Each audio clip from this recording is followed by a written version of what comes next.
سجد كان فقرا أنا وقت من الرأس ورا تجارت وقعت بانكرا سبوع ذرخايم كنزمرا كنا حمد وحيرا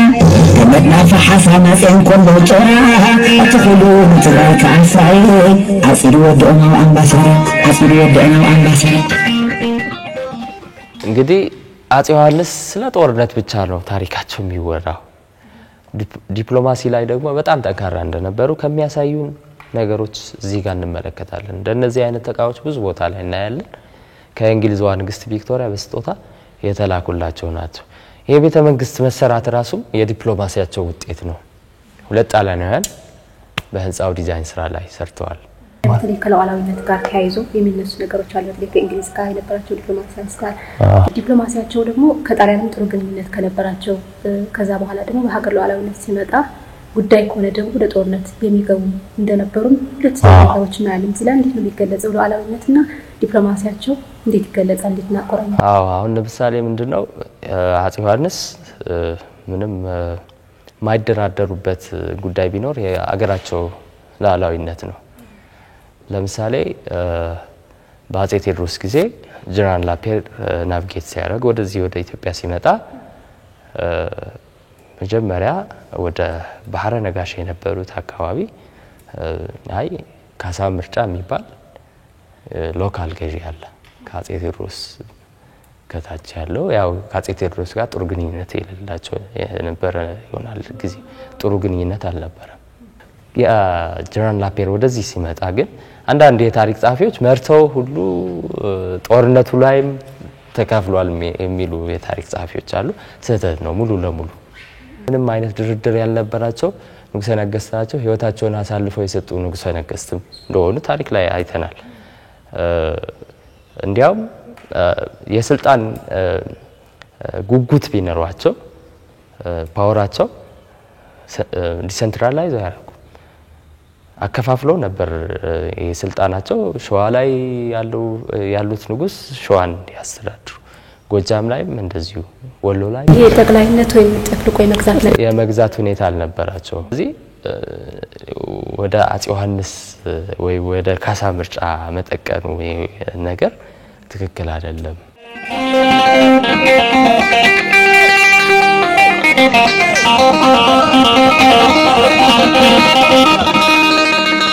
أو بديس سجد كان فقرا أنا وقت من الرأس ورا تجارت وقعت بانكرا سبوع ذرخايم كنزمرا ስለዚህ እዚህ ጋር የምናየው አንዱ የዲፕሎማሲ ውጤት ነው ወይም ደግሞ ዲፕሎማት እንደነበሩ ከሚያሳዩ ደብዳቤዎች ነው ማርቲን ፍላድ ማለት ስዊዘርላንዳዊ ነው ይሄ እንደ ፓሴጅ ሌተር ይሆናል ይለፍ ወይም እንደ ቪዛ ነው የሚባለው ጊዜያዊ መኖሪያ ፈቃድ አይነት ምንድነው ማርቲን ፍላድ ስዊዘርላንዳዊ ነው ወደዚህ የመጣበት ምክንያት የሚስዮናውያን ትምህርት ቤት ለመክፈት ነበር በነገራችን ላይ በዚህ አጋጣሚ ዘመናዊ ትምህርት ከአፄ ዮሐንስ በፊት ተዋቋል ያው አሲም ወደ ኢሮፕ ላይ ማለት ነው 1826 ላይ ነው የተዋወቀው ኋላ ግን በአፄ ዮሐንስ ጊዜ ወደ አድዋ አካባቢ እንደተመሰረተ ሌላ ትምህርት ቤት ይነገራል እና ይሄ ደብዳቤ ምን ነው የሚገልጸው ማርቲን ፍላድ ወዳጄ ነውና ወደ አገሩ እየተመለሰ ስለሆነ የሚበላውንም የሚጠጣውንም እየሰጣችሁ በደንብ አርጋችሁ አስተናግዱት ሸኙት በደንብ ያዙት የሚል ነው ግን እሳቸው ግን ከልክለውታል የተወሰነ አድዋ ብቻ ላይ ነው የተፈቀደለት የከለከሉበት ምክንያት ምንድነው እነዚህ የውጭ ሀገር ሰዎች በእነዚህ ሚስዮናውያን አርገው ነው ቅኝ ግዛት የማስፋፋት ስራን የሚሰሩት ስፓይ ያደርጋሉ ይሰልላሉ ከዛ ቅኝ ግዛቱን ያስፋፋሉ ማለት ነው ስለዚህ ያመሆኔ ግን እዚህ ጋር የምናየው ሌተር ግን ዲፕሎማት እንደነበሩ ከሚያሳዩ ደብዳቤዎች አንዱ ነው ወደዚህ የምናየው የፈረሳቸው ኮርቻ ነው እንግዲህ የተለያዩ አንድምታዎች አሉ ከባንዲራ ጋር የተያያዙ አንድምታዎች አረንጓዴ ቢጫ ቀይ የተሰራው የተጀመረው የአፄ ዮሐንስ ጊዜ ነው የሚሉ አሉ የአጼ ምኒልክ ጊዜ ነው የሚሉም አሉ። በሪቻርድ ፓንክረስት ጥናት ላይ ግን የኢትዮጵያ ባንዲራ ለመጀመሪያ ጊዜ የተጠቀሙት አጼ ዮሐንስ እንደሆኑ ይናገራሉ። አንዳንድ ሰዎች የፈረንሳይ አይነት ባንዲራም ተጠቅመዋል የሚሉ አሉ። አዎ ስለዚህ እዚህ ጋር የምናየው ግን ቀይ ቢጫ አረንጓዴ ነው። ሪቨርስ ነበር የሚጠቀሙት ገልብጦ ቀይ ቢጫ አረንጓዴ መሃሉ ላይ የአንበሳ ምስል ያለው ማለት ነው። ስለዚህ ፈረሳቸው አባ ብዝብዝ ይባላል። የፈረሳቸው ኮርቻ ይሆናል እዚህ ጋር እንግዲህ እዛ ጋር ማይተናል። እነዚህ ከእንግሊዟ ንግስት ቪክቶሪያ በስጦታ ይሄ የአበባ ማስያዣ ጠረጴዛ ላይ ተደርጎ እንደ ይሆናል። እዚህ ጋር ደግሞ ሰርቪሶችን እናያለን። ይሄ ጠፈር አልጋ ደግሞ የመኳንንቱ የጠፈር አልጋ ነው ከቆዳና እንጨት የተሰራ። እዚህ ፊት ላይ ደረጃ ነበረው። የአጼ ዮሐንስ ጊዜ የነበረ የጠፈር አልጋ ነው። ይሄ ከቆዳና እንጨት የተሰራ ከኢራን የመጣ ምንጣፍ ነው። አክቹሊ ይሄ በዚህ ጊዜ ነው የሰራው አንልም። ሆኖም ግን ወደ አጼ ዮሐንስ ጊዜ የቀረበ ነው። እነዚህ ያው እንግዲህ እዚህ ስል ያው ከኦሪጂናሉ ፕሪንት ተደርጎ ምናምን ነው። ግን ፖርትሬት የሆነ አለ የአጼ ዮሐንስ ከሌላ ቦታ መጥቶ ኤዲት የተደረገ ነው የአጼ ዮሐንስ ምስል። ሆኖም ግን እዛ ቦታ ላይ ሌላ አይነት ስል ነበር። አይታይም ብዙም እንትን አይደለም ለእይታ የሚውል ስላልሆነ እንደዛ ተደርጎ እንትን የተደረገው። ያም ሆነ ግን የዚህ ቤተ መንግስት ገጽታን ያሳየናል። ይሄ ደረጃው ይታያቸዋል እዛ የምናየው እዛ ጋር ማለት ከኋላቸው ነው ያለው ስዕሉ ላይ ማለት ነው። ስለዚህ አቀማመጣቸው እዚህ ጋር እንደሆነ ያሳየናል። እነዚህ የውጭ ሀገር ልኡካን ናቸው። ከውጭ ሀገር የመጡ ሰዎች ጥቁር ኮት ያደረጉ አስተርጓሚ ነው። አማርኛ የሥራ ቋንቋ ነበር የአጼ ዮሐንስ ጊዜ። ፌደራሊስት እንደነበሩ ያሳየናል። እንግዲህ ትግርኛ አስገድዶ ማድረግ ይችሉ ነበር ንጉስ ስለሆኑ። ሆኖም ግን አማርኛ መሆን አለበት የሚል ሁኔታ ነበራቸው። ሁለት ጋርዶች አሉ። ፕሮቶኮላቸውንም እናያለን ማለት ነው። ስለዚህ ይሄ ይመስላል እንግዶች ሲቀበሉ የሚያሳየን ስዕል። ይሄ እዚህ አዳራሽ ላይ ይሆናል ማለት ነው። ከዛ ወደ ውስጥ እንገባለን። በነገራችን ላይ የግብር አዳራሹ መኳንንቶች፣ መሳፍንቶች እንዲሁም የጦር መሪዎች፣ ካህናት የተለያየ ራንክ ያላቸው ሰዎች የሚስተናገዱበት የነበረ ግን ከአጼ ዮሐንስ ጋር ዝምድና የሌላቸው ዘመዶቻቸው ሆኖ የመኳንንት ክፍል የሚባለው ክፍል ግን የት ላይ ይሆናል ማለት ነው?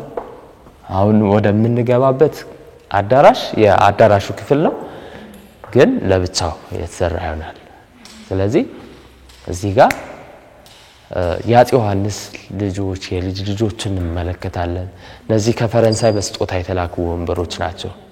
ፍሬንች ስዊትስ ናቸው። የአንበሳ ምስል እጀታው ላይ ያለ እግሩም የአንበሳ የእግር ዲዛይን አለው። ጀግና ከመሆን ጋር ከንጉስ ሶሎሞን ጋር የሚገናኝ ይሆናል።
እንግዲህ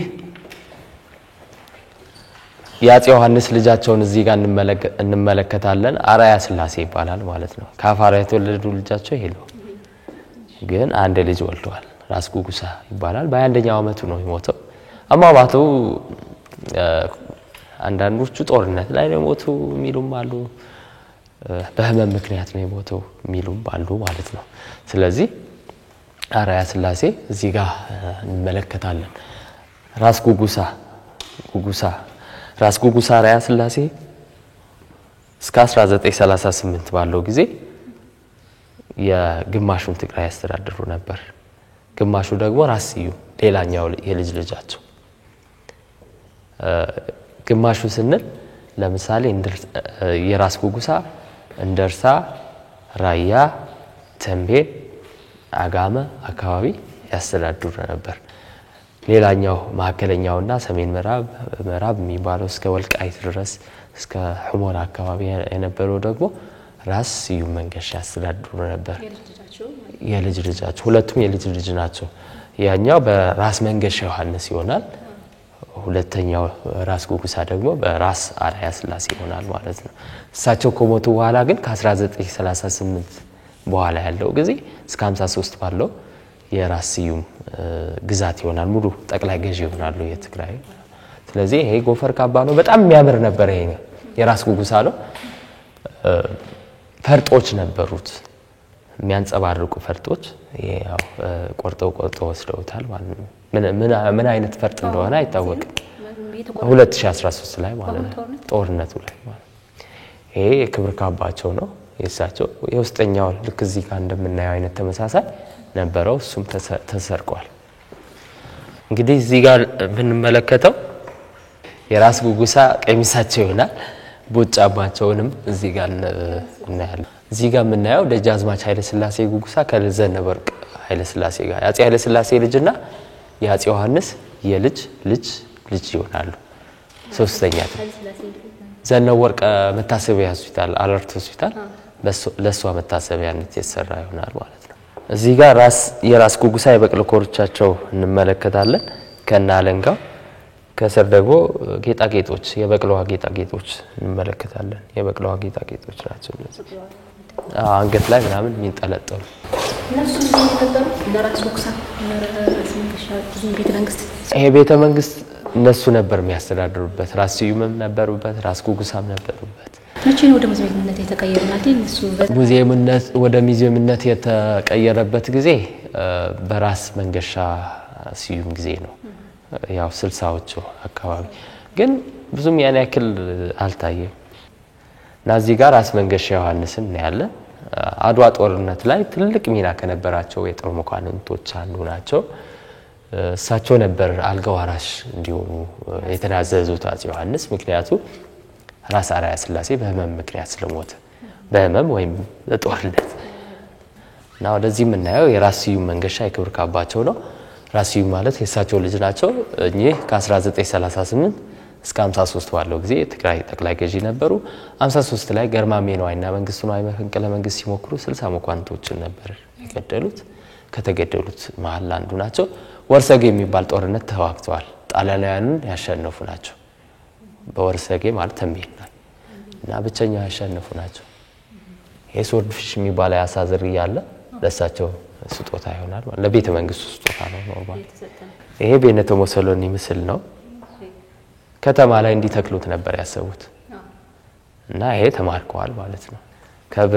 ከነሐስ የተሰራ ነው እና ይሄ ምስጢር በራቸው ነው ከመኖሪያ ቤታቸው የሚገቡበትና የሚወጡበት ብቸኛው በር ይሄ ይሆናል ማለት ነው በወቅቱ በአፄ ዮሐንስ ጊዜ ማለት ነው እዚህ ጋር የምንመለከተው ከንግስት ኤልሳቤጥ አሁን በህይወት ላሉት ለልዑል ራስ መንገሻ ስዩም ስጦታ ነው አርኪቴክት ናቸው ሐዋሳ ናዝሬት ባህር ዳር ድሬዳዋ ሽሬ በጣም ብዙ ከተሞችን ዲዛይን አድርገዋል መንገዶችን ቀይሰዋል አዲስ አበባ ኤርፖርትን እሳቸው ዲዛይን ያደረጉት ነው አፍሪካ ህብረት በጣም ብዙ ስራ ሰርተዋል እና ይሄ ስጦታ ነው ሚስታቸው ልዕልት አይዳ ደስታ ይባላሉ የአፄ ኃይለ ሥላሴ ልጅ ይሆናሉ ይሄ አሬንጅድ ሜሬጅ ይሆናል ፖለቲካዊ ትዳር ይሄ ክብር ካባቸው ነው የሚስታቸው ኮፍያም እዚህ ጋር እንመለከታለን እንግዲህ ወዴት ነው የምንወጣው ወደ ላይ ወደ ዙፋን ክፍል እንወጣለን እዚህ ጋር የምንመለከተው ደረጃ 150 ዓመት ያስቆጠረ ደረጃን እንመለከታለን ስለዚህ ይሄ ደረጃ የሚበዛው ያበሻ ጽድ ነው በነገራችን ላይ ጽዱ ከዴሳ ከሚባል ቦታ ያው ትግራይ ላይ ዴሳ ወደ ምስራቃዊ ክፍል ትግራይ ይገኛል ካፋር ጋር ቆራባች ነው እስካሁን ድረስ ጥቅጥቅ ደን ነው እና እዚህ ጋር አንድ ቦታ ላይ ግን ወይራና ዋንዛ እናያለን ይሄ አሁን ለምሳሌ ወይራ ነው እዚህ ጋር የምንመለከተው ዋንዛ ይሆናል ዋንዛም በጣም ሼፕ ለማድረግ ጥሩ ነው ጠንካራም ነው ወይራም ጠንካራ ነው በይበልጥ ግን ያበሻ ጽድ ደግሞ በጣም ጠንካራ የእንጨት አይነት እንደሆነ ይታወቃል እና ወደ ላይ 38 ደረጃዎችን ወተን ዙፋናቸውን እናያለን ማለት ነው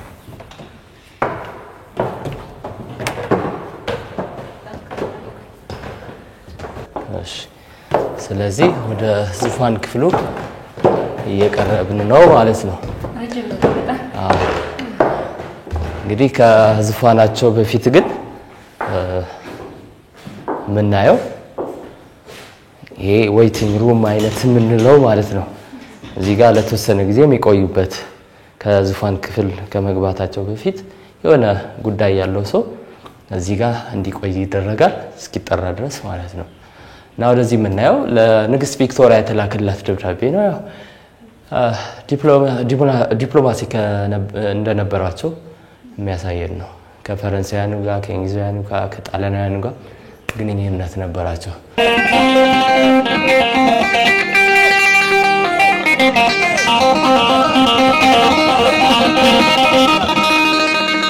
አውገዲስ ሰግድ ከንፉራ አንዋልሽን ራስ ወራ ተጃርት ወቃት ባንከራ ጽቡቅ ዘራኸየን ቅናዝመራ ቅና ሐመዶ ወሐይራ ገመድና ፈሓሳ ማጽን ኮሎ ጮራ አትኹሉ ምትራይ ከዓሳይ አጽዱ ወደኡና አምባሰራ አጽዱ ወደኡና አምባሰራ ጎይታ አሉላ ጎይታ ኸባሪኡ ጎይታ ኃይለማርያም ጎይታ ኸባሪኡ ጎይታ ሓጎስ ጎይታ ኸባሪኡ ጎይታ ለውጥ ጎይታ ኸባሪኡ ጎይታ ገብሩ ጎይታ ኸባሪኡ كسحقوا على ما يقولوا بحد تبنجا بحد قرار يستودوا ألف عشا حق على يزبعوا أمبا كلنا تتقبلوا صنفصنا حماو عروا سرعوا حردوا على من حردوا على من حردوا على من ይሄ ያጽ ዮሐንስ የዙፋን ችሎት ይሆናል ፍርድና ውሳኔ የሚወሰንበት የነበረ የመጨረሻው የፍርድ ቤት ደረጃ ይሆናል ምክንያቱም አጽ ዮሐንስ ንጉሠ ነገሥት ናቸው ሌሎቹ ከአቅም በላይ የሆነው ጉዳይ እዚህ መጥቶ ይታያል ኬዙ እዚህ ይታያል ማለት ነው ምናልባት አቤቱታ የሚያቀርብ ሰው ሌላ ቦታ ላይ እኔ እንደዚህ ተበድያለሁ የሚል ሰው እዚህ መጥቶ እንደዚህ አርገው በደሉኝ ፍርዱ ትክክል አልነበረም ብሎ አቤት ይላል ማለት ነው ወደዚህ ምናየው የዙፋን ችሎታቸው ማን ነው የሰራው ጣሊያናዊ ነው ጊያካሞናሪት ይባላል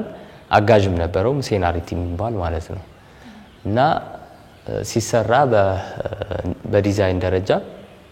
ጥሩ ተደርጎ ነው እና ከላይ የዘውድ ምስል አለው ንግስናን የሚወክል ነው በሁለት በኩል ደግሞ የሰይፍና የጋሻ ዲዛይኖች እናያለን ያው ያገራቸው ጋርዲያን እንደሆኑ ጠባቂ እንደሆኑ የሚያሳየን ነው ወደ ወንበሩ ስንመጣ ደግሞ ከእንግሊዝዋ ንግስት ቪክቶሪያ በስጦታ የተበረከተላቸው ይሆናል በንግስና በዓላቸው ጥር 13 1864 ላይ ይሄንን አበርክታለች ሁለት ቅና እንደመስጠት ይቆጠራል አዎ ቅና እንደመስጠት ነው ስለዚህ ሁለት እርግቦች አሉ እርግቦቹ ሰላምን የሚወክሉ ናቸው ማላቸው ላይ ደግሞ ያ ጉንጉን አበባ አለ ጉንጉን አበባ ያው ጥሩ ነገር ሰላምን የሚወክል ነው ከዛ ጥለቶች ይታዩናል የአክሊል ጥለት አለ ከስር ደግሞ እንደዚህ ጎበጥ ያለች ማላዋ ላይ የግዕዝ ጽሑፍ አላት ንጉሠ ነገሥት ዮሐንስ ጼናዊ ዘኢትዮጵያ ይላል ይሄ ማለት የንጉሥ ሶሎሞን ዘር ሐረግን የሚወክል ነው ጼናዊ ማለት እንደዛ ነው ጎቲክ ጽሑፍ አለ አብሪቬሽን እንደ አጽሮተ ቃል አርኬ ይላል ሮያል ካሳ ንጉሳዊ ካሳ ለማለት ያክል ይሆናል ዘንባባዎቹ ልማትን ጥሩ ነገር የሚወክሉ ናቸው አንበሶቹ ያው ንግስናቸውን የበላይነትንም የሚያሳዩ ናቸው የንጉሥ ሶሎሞን ዘር ሐረግን ይወክላሉ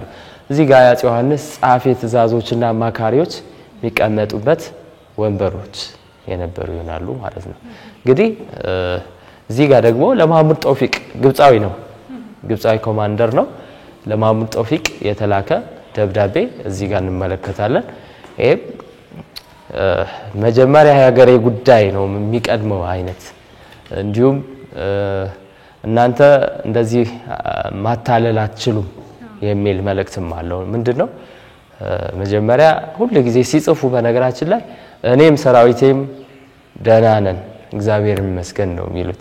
ምንድነው ጠንካራ ነኝ ያለሁት ማሸነፍ እችላለሁ የሚል መልእክት አለው እንግዲህ ይሄ ዙፋን ችሎት እስከሆነ ድረስ ፍርድ ቤት እስከሆነ ድረስ ፋይሎች የሚቀመጥበት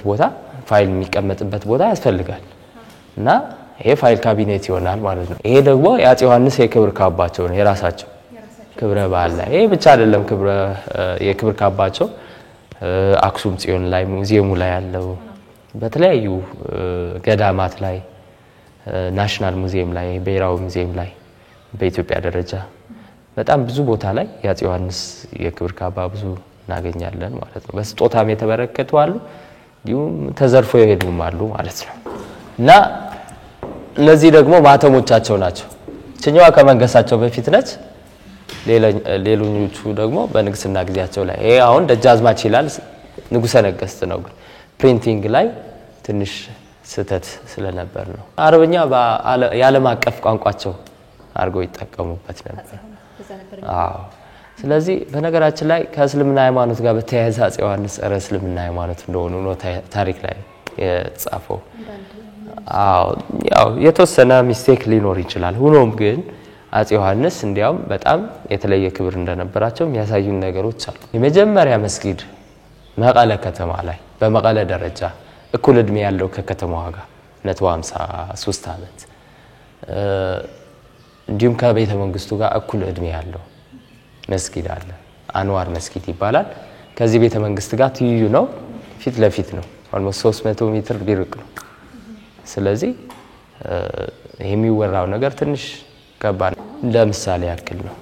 እና አትራኖሳቸውን እዛ ጋር እናያለን አፄ ዮሐንስ አትራኖስ ነው መንፈሳዊ መጽሐፍ የሚያነቡበት በግላቸው ሃይማኖተኛ እንደነበሩ ይታወቃል እዚህ ጋር የጎፈር ካባቸው እናያለን ካንበሳ ጸጉርና ቆዳ ጦርነት ላይ ልክ እንደ ንጉስ ከኋላ አይደለም የሚመሩት ፊት ላይ ከወታደሩ እኩል ፊት ላይ ቆመው ነበር የሚታኮሱት ማለት ነው እዚህ ጋር ሽጉጣቸው እናያለን ጠበንጃቸው አለ ቃታ ወርቅ ነች መተኮሻዋ ወርቅ ነች ሳንጃልዊን ትባላለች ከነ ሳንጃዋ ማለት ነው ጥይቱ ሲያልቅ ሳንጃው ይዘረጋል ይተኩሳሉ ሰይፋቸው ጎራዳቸው ዝናራቸው ሳንጃቸው ነበር ከዚህ ነው የተሰረቀው በአሁኑ 2013 ላይ ማለት ነው ሰገባ አለ እዚህ ጋር ሰይፉ ሰገባ እዚህ ጋር አለ እንግዲህ ይሄ ቦታ እንደ ባልኮኒ ነው መናፈሻም ጭምር ነው ዲዩም ሽንት ቤታቸውም እዚህ ጋር እንመለከታለን ማለት ነው ያው ዘመናዊ ነው እንደምታዩት ቀጥታ ወደ ታች ነው የሚወርደው ፍሳሹ በግንቡ መሃል ላይ ማለት ነው አይራሱ ክፍት ቦታ ተደርጎለት ወደ ታች እና ወይም ወደ ታች ፈሳል ወይም የሆነ ማጠራቀሚያም ይኖራል ማለት ነው አሁን እንኳን ያው የንጉስ ነገስት ብቻ ነው የአፄ ዮሐንስ ብቻቸው የሚጠቀሙበት ይሆናል ይሄ ማለት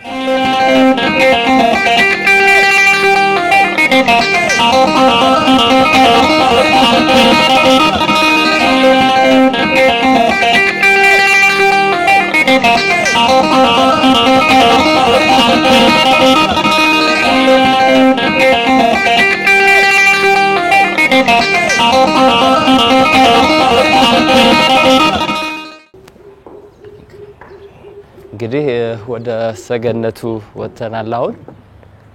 ሰገነቱ ይሄን ይመስላል ሆኖም ደግሞ የተለያዩ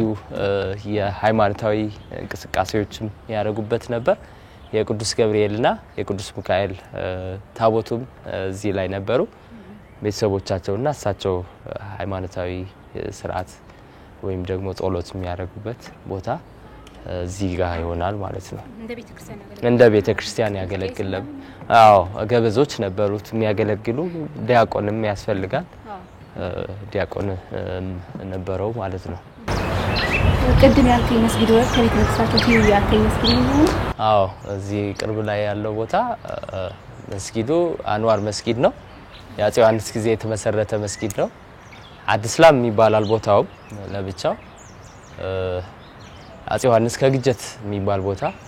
ኦልሞስት ወደ ደቡብ አቅጣጫ ከመቀለ ከዛ አስመጥተው እዚህ እንዲሰፍሩ አድርገዋል። እይታ ነበራቸው ወይም ደግሞ ሐሳብ ነበራቸው ምን የሚል ከተማ ካለ ሙስሊም አትደምቅም የሚል ሐሳብ ስለነበራቸው እዚህ አስመጥተው ነጋዴዎችም ስለነበሩ ያው እንዲኖሩ አድርገዋል ማለት እንዲሰፍሩ አድርገዋል ማለት ነው።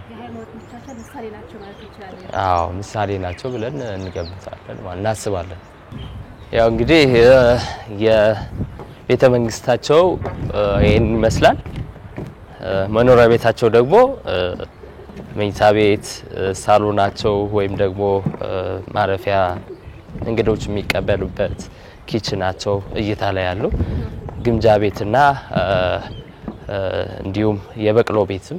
ነበራቸው። እሱን መመልከት እንችላለን ማለት ነው። ስለዚህ ከቤተ መንግስቱ ወደ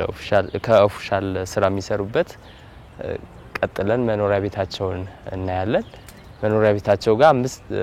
ክፍሎች አሉ። አንደኛው ኪችናቸው ነው ወይም ደግሞ ምግብ ማብሰያ ክፍል ይሆናል። ያው የጠጅ የሚጣልበት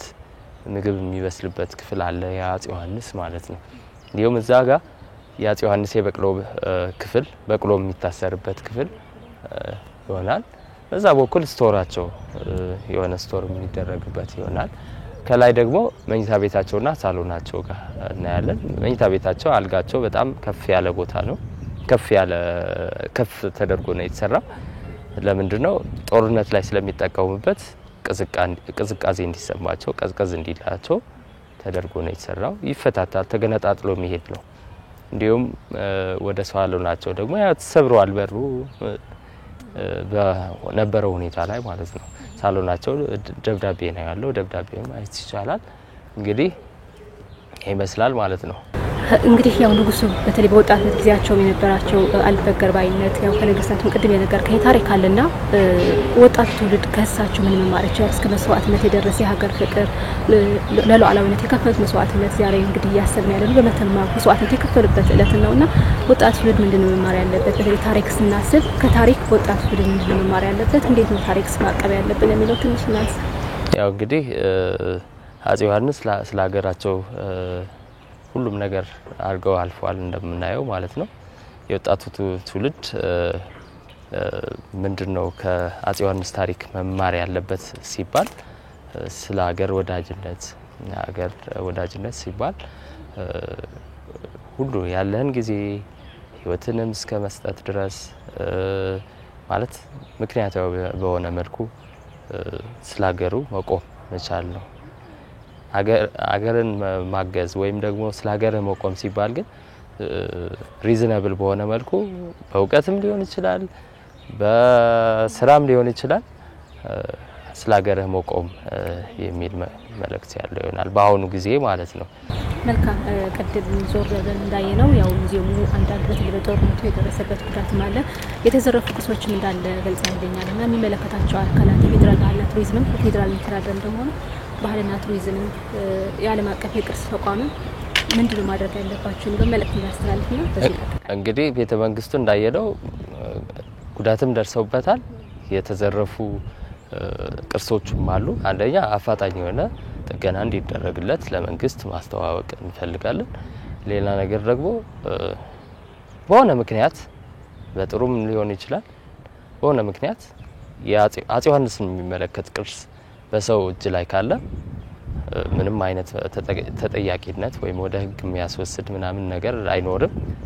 ማስረከብ ለሚመለከተው አካል ማስረከብ ይኖርበታል። በመንግስት ደረጃ ደግሞ ይሄ ሁሉ ነገር የጠፋው ዌል ዶክመንትድ ነው። በደንብ ዶክመንትድ እስከሆነ ድረስ አፈላልጎ ማስመለስ የሚቻልበት መንገድ ማመቻቸት ይኖርበታል ማለት ነው። ስለዚህ ይሄን እድል ስለሰጣችሁን በጣም እናመሰግናለን መልካም ለሰጠን ጊዜ አመሰግናለሁ እሺ كنترا صبوا برخايم قنازمرا كنا حمدوا حيرا كمدنا فحاسا ناسين كله جورا اتخلوا متراك عصعي عصيروا ودعنا وانباسرا عصيروا ودعنا وانباسرا ويتعالوا بيدا خباريو ኢትዮጵያ ሆይ ደሜ ለልምላሜ ሾሃ አንገቴ ለአንድነት ሸዋልታ ለዳር ድንበርሽ የብረት አጥር ይሆንልሽ ብለው አንገታቸው ለሰይፍ በመስጠት በመተማ የተሰውት አጼ ዮሐንስ አራተኛ ንጉስ ጽዮን ንጉሰ ነገስት ዘኢትዮጵያን ለማሰብ ለተመስዋዕታቸውን ምክንያት አድርገን በቤተ መንግስታቸው ዞር ዘሪያን አስቃኝናችሁ ውድ ተመልካቾቻችን በቤተ መንግስታቸው ዙሪያ ያደረግነው ቅኝት ይሄን ይመስል ነበር ለነበራችሁ ጊዜም እጅግ አድርጌ ያመሰግናለሁ ርግበ ገብረትንሳኤ አብሬያችሁ ነበርኩ መልካም ጊዜ